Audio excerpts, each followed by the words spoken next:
Hindi lang bago flota ng mga tanks ang tatanggapin ng Philippine Army pa ngayong taon. Bukod sa dumating at darating pa na Sabra light tanks, may dagdag pa silang aabangan na 22 units ng K-136 Korean Multi-Launch Rocket Systems MLRS mula sa Korea. Grabe, ang dami ng pasabog. Sabi ni Colonel Xerxes Trinidad, ang tagapagsalita ng PA, inaasahang darating na ang 22 units ng Korean MLRS dito sa Pilipinas.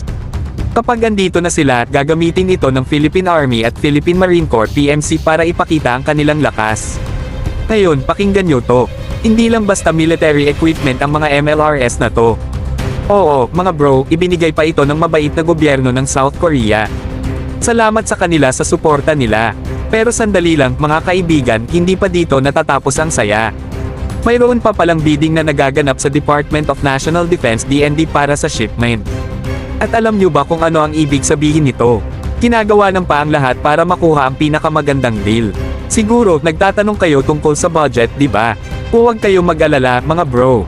Ang pera ay nai-release na at may pangalan pang kakaibang Special Allotment Release Order sa RO. Ito ang ginawang pondo para sa shipment ng malalaking MLRS na ito papunta sa ating minamahal na bansa.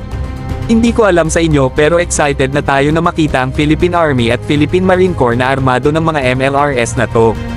Sa pagdating ng Koreang MLRS, mas malakas na kagamitan ang magagamit ng ating mga tapang na sundalo para ipagtanggol ang ating bayan at panatilihin tayo sa kaligtasan.